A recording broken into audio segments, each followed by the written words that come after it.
E eu vou botar Cecília para me ajudar a ficar brava com vocês. Vocês já conhecem como é que ela é, né? De vez em quando ela dá umas aparecidinhas nas videoconferências e vocês já entenderam como é que funciona o esquema com ela, né? É brava igual a mãe. Vou botar ela para cobrar as atividades de vocês. Brincadeiras à parte, meus amores. Vamos para o nosso 5º grupo de invertebrados. Já, professora? Já, gente. Já estamos no nosso 5º grupo de invertebrados. E vamos conhecer agora os molúsculos. Opa, esse nome é fácil. Acho que eu sei. Os molúsculos eles são mais fáceis. Vocês vão ver que é um grupo que vocês já têm um conhecimento maior do que dos poríferos, dos quinidários, dos nematelmintos, dos patelmintos. E vamos ao mundo dos molúsculos. Vamos conhecê-los e entender como é que funciona o corpo deles. Primeira coisa, joga 1, joga 2, joga 3, joga 4, joga 5, joga 6 e não joga 7, 8, volta. Volta. Joga 8 e volta, né, minha gente? Vamos lá. O que significa molúsculos, primeiramente? O nome molúsculos vem de animais de corpo mole. Opa, isso é mais fácil. Já sei que quando eu falar a palavra molúsculo, eu estou falando de animais de corpo mole. Isso. O molúsculo vem de animais de corpo mole, que geralmente eles têm uma concha calcária que protege justamente esse corpo por ser mole. Todos os molúsculos têm, professora? Não! Tanto é que olha o que tem ali. Um polvo. E o polvo ele não tem uma concha calcária. Então, não são todos os molúsculos que têm essa concha protetora, mas não são todos os molúsculos que também não têm. Eles têm grupos com a presença de concha e grupos com ausência. E eles são caracterizados por animais que apresentam justamente o que a gente chama de corpo mole. Eles vivem em quase todos os ambientes. Aquático, terrestre, de água doce, de água salgada. Eles só não voam, eles só não são aéreos. Por isso que a gente coloca que eles vivem em quase todos os ambientes, tá? Porque eles são aquáticos, eles são terrestres. E quando a gente fala que eles são aquáticos, eles são tanto de água doce quanto de água salgada. E eles são, a grande maioria, animais de vida livre. O que a senhora está querendo dizer com animais de vida livre, professora? Quando a gente fala que são animais de vida livre, é que eles não têm a necessidade de viver em grupo. Eles podem viver separadamente, eles podem viver sozinhos, solitários, livres, sem necessidade de estar fixo em um grupo ou estar em um lugar determinado. Existem aproximadamente 150 mil espécies de moluscos conhecidas hoje, quando a gente fala de animais vertebrados. Ele é considerado o 2º maior grupo. Ele só perde para os artrópodes, ou seja, toda vez que eu falar de invertebrados, que eu pensar qual era o maior grupo, eu vou lembrar dos artrópodes. E o segundo, nós estamos falando dos molúsculos. E quais são os molúsculos? Me der exemplos, professora, para eu lembrar. Vou dá-los na próxima slide. Joga para mim. Aqui, ó. Nós temos os polvos como exemplo. Nós temos os caramujos como exemplo.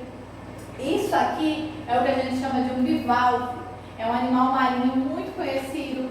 Temos ele também como exemplo. Aqui, ó, nós temos exemplos primitivos de molúsculos. Aqui temos mais um, ó, molúsculo para vocês verem. Então, a gente tem uma ampla representação. Não é à toa que existem 150 mil espécies, né? Só isso. Só este detalhe. 150 mil espécies que estão diversificados pelo mundo inteiro. A gente consegue encontrar molúsculos em todas as partes do mundo. Eles se apresentam em todo o mundo e eles trazem toda essa caracterização de serem animais que a gente consegue encontrar em várias partes. Seguindo, vamos lá para como é que é a organização corporal deles. Pode jogar mais um, ponto um, agora. Primeira coisa que eu queria que vocês anotassem. Eles são chamados de triblásticos, celomados e com uma simetria bilateral. Pera, professora, eu vou ter como ver isso, vai, no próximo slide, mas anota para mim aí, que eles são chamados de triblásticos, celomados e que apresentam uma simetria bilateral. E isso faz com que eles também tenham uma coisa, ó, um sistema circulatório aberto. Como assim? assim, um sistema circulatório aberto? Eles não têm uma organização sistêmica completa. E esse fato deles não terem uma organização sistêmica completa faz justamente que eles tenham essa variação. E essa variação faz com que eles tenham um sistema circulatório que a gente chama de sistema circulatório aberto. Agora, vamos entender aquilo que eu coloquei para vocês no próximo slide. Ó, tá vendo? Quando eu falo de sistema circulatório aberto, é porque assim, ó, o sangue sai do coração e ele é liberado em todo o corpo do molúsculo, e aí isso faz com que eles tenham justamente essa caracterização de uma circulação aberta, diferente do que é uma circulação fechada, que é o que a gente está mais acostumado a ver, porque é o nosso tipo de circulação. Seguindo, aqui, ó, como é que funciona a questão do coração. Tá vendo que como ele faz essa liberação, ó, já por ser uma circulação aberta, uma circulação onde o sangue ele vai bombear todo o corpo, porque eles são animais que mesmo já evoluídos dentro do grupo de invertebrados, eles já ainda apresentam algumas limitações sistêmicas. E essas algumas limitações sistêmicas estão também relacionadas ao sistema circulatório. Próximo, aqui ó, uma coisa importante que eu gostaria que você anotasse. Na hemocele, a hemolinfa entra em contato direto dos tecidos. O que é que acontece? Por ser uma circulação aberta, o sangue ele vai entrar direto em contato com os tecidos do sistema dos molúsculos, ou seja, vai passar direto, não vai entre vasos, entre veias, entre artérias.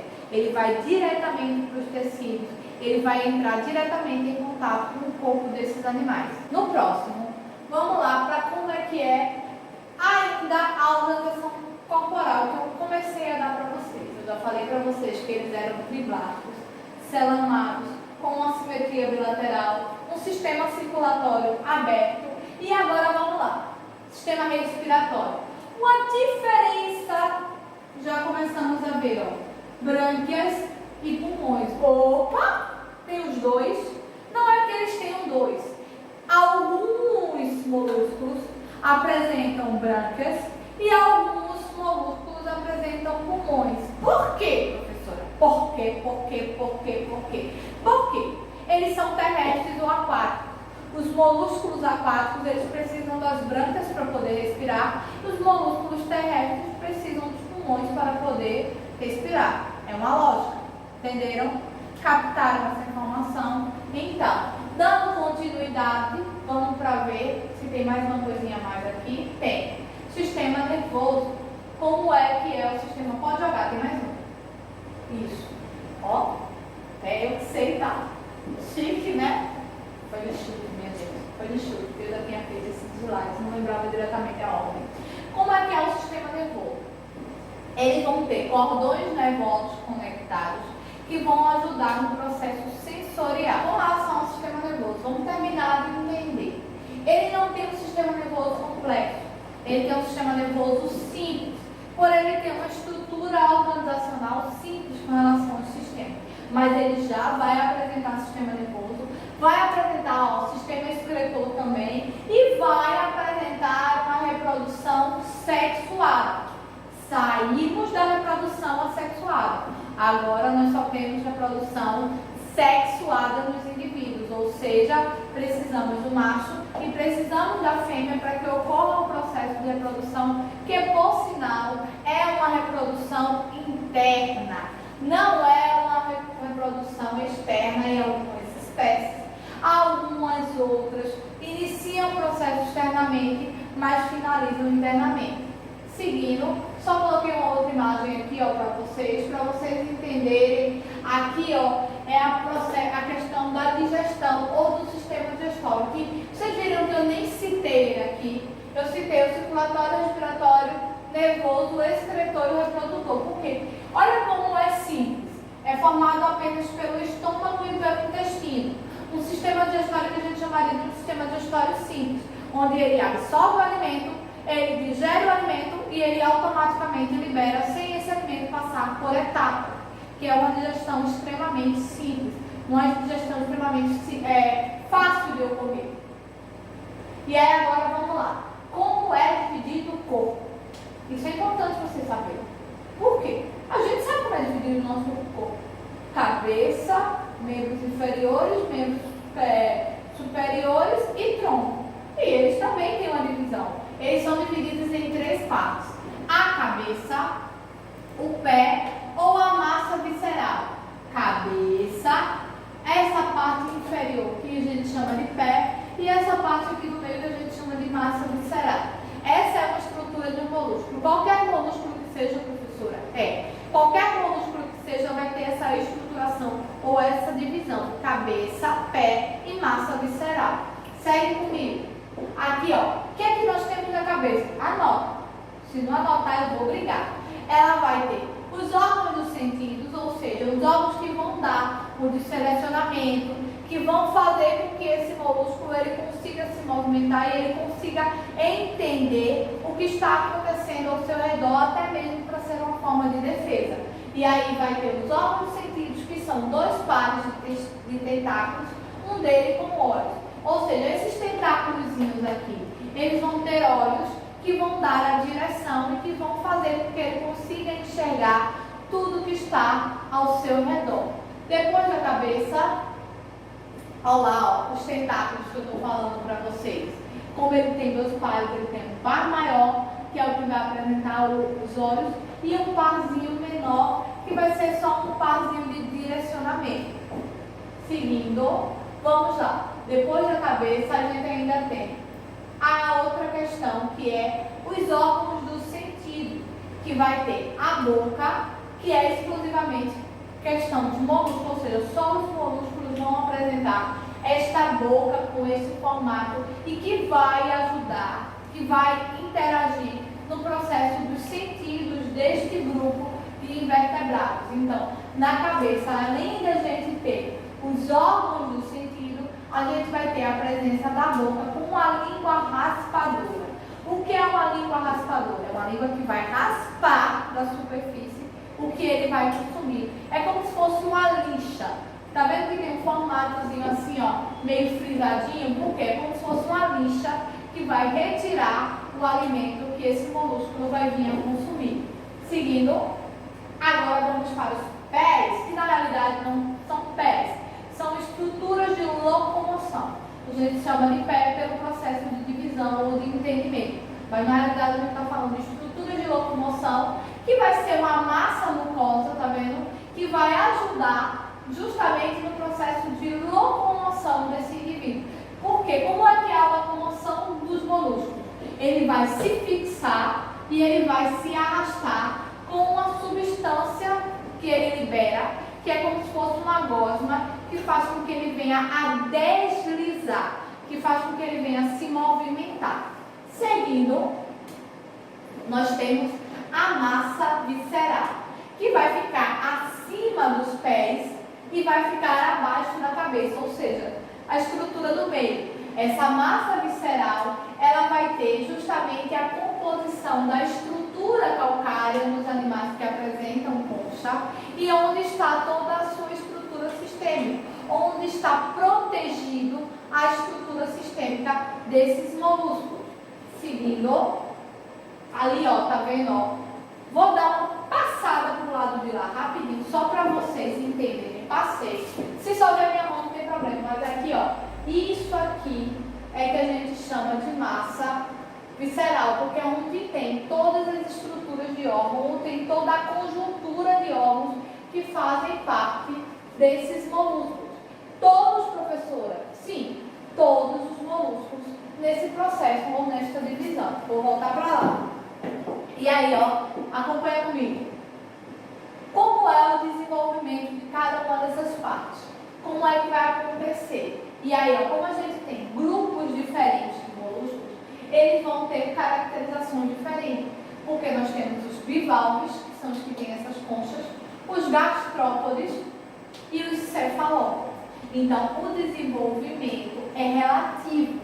Eles vão ter cabeça, massa visceral e pés. Mas cada grupo vai ter um desenvolvimento relativo de acordo com a sua classe ou de acordo com a sua divisão. vocês podem ver que, mesmo tratando de molúsculo, eu tenho 3 grupos distintos, 3 grupos que apresentam características distintas. E estas características distintas estão justamente relacionadas a isso, a caracterização de cada um deles. Aí, ó, a classe bivalve são as nossas conchinhas. Eu trouxe, pode colocar, joga tudo. Volta. Pronto, tá bom. Eu trouxe as características que a gente pode encontrar nos bivalves, que eles são todos aquáticos, eles possuem conchas que se fecham, ou seja, um par de conchas. A cabeça não vai ser desenvolvida. Lembra que eu falei que cada grupo apresenta o seu desenvolvimento? Nos bivalves, por exemplo, não há um desenvolvimento total da cabeça. Há a presença, mas não há o desenvolvimento total. Eles também vão ter pés achatados, bem mais desenvolvidos, para que eles possam, ó, se locomover. Então, é como se fosse um paliativo. Falta aqui, mas eu sobreponho na minha outra estrutura de acordo com a classe que eu pertenço. Por exemplo, os bivalves, eles não têm uma cabeça bem desenvolvida, mas ele tem um pé bem desenvolvido, que é o que contrapõe a ausência do desenvolvimento da cabeça, por eles terem essa estrutura, ó, fechadinha, ou eles terem a presença dessas conchas. O próximo, outra característica, ó, eles podem viver fixos, enterrados, e eles mal se locomovem. Por que eles mal se locomovem? Porque como eles estão dentro de uma concha, eles não têm a necessidade de locomoção. A locomoção dele é desnecessária, porque eles não precisam estar mudando de ambiente. O ambiente deles é ali, ó, dentro da concha. Ele pode passar todo o seu desenvolvimento e toda a sua vida ali, sem precisar se locomover. Seguindo, ó como é que acontece o processo de desenvolvimento dessas espécies.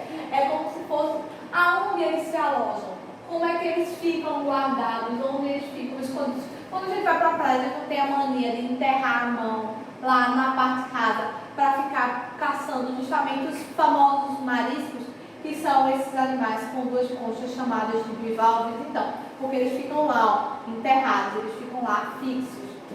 Continuando, olha lá, eles são filtradores. O que a pessoa está querendo dizer com o fato de eles serem animais filtradores? Quando eu quero dizer para vocês que eles são animais filtradores, eu estou dizendo que eles aproveitam eles tiram o substrato que está presente na água. Opa, eu já ouvi a senhora falar isso quando falou de poríferos. Isso, quando eu falei de poríferos, eu falei isso para vocês. Por isso, porque eles são animais que a gente chama de animais filtradores. Seguindo, tem respiração branquial, óbvio, eles estão no fundo do mar, então eles automaticamente precisam de brânquias para respirar. Não seria uma respiração pulmonar. Agora vamos para os gastrópodes, segundo grupo. E aí nós temos os famosos animais que a gente chama de lesmas, né? Só que eles são de 2 grupos, tá? Eles são terrestres e eles são marinhos, eles são aquáticos. Eles se apresentam em 2 grupos, ou eles são caracterizados por estarem tanto no ambiente marinho quanto eles estarem no ambiente terrestre. Alguns não apresentam concha, outros apresentam concha, ou seja, eles apresentam essa variação quando se trata de gastrópodes. Eles tanto podem estar com a concha ou a casinha deles, como eles podem estar presentes sem ela. Seguindo, a locomoção dele já é diferente dos bivalves. Ele tem uma locomoção, um sistema locomotor mais desenvolvido, apesar de ser, como eu falei para vocês, ó, eles se fixam e eles se arrastam justamente com esse muco ou com essa substância que eles libertam. Aqui, ó, os exemplos que eu trouxe para vocês: caracóis, caramujos, lesmas, são gastrópodes. São esses animais que vocês conseguem visualizar nas imagens. Agora, uma característica: eles têm um sistema respiratório que a gente tem 2 caracterizações com relação ao grupo. Gastrópodes tanto podem ter a respiração branquial quanto podem ter a respiração pulmonar, já que eles tanto podem estar no ambiente terrestre quanto eles podem estar no ambiente aquático, eles podem estar nos dois ambientes. Como eles podem estar nos dois ambientes, eles podem apresentar os dois tipos de respiração, o branquial e o pulmonar, certo? Aí, ó, tá vendo? Como é diferente? Volta aquela imagem. Essa aqui é aquele primeiro grupo que a gente viu lá na frente. O segundo, que já é uma caracterização diferente por conta da concha, que aí muda a organização sistêmica e até a questão da respiração, quando se fala de aquáticos e quando se fala de terrestres. Pode seguir. Isso aqui caracterizando por que o nome dessa classe vem, porque gastrópodes, justamente por causa da massa visceral deles, que é mais ampla, mais visível, e assim pode diferenciar eles dos bivalves, que tem uma massa visceral menor. E aí, seguindo, o último, os cefalópodes. Os cefalópodes é o nosso último grupo, todos eles são marinhos. Pode jogar. Alguns vão apresentar concha, outros não vão apresentar concha. Pode jogar mais. E quem são os representantes? Os polvos, as lulas, são os representantes desse grupo, são os que fazem esse grupo de molluscos. E ó, aquela coisa, vou lá do outro lado só para falar com você, aquela coisa que eu falei com você.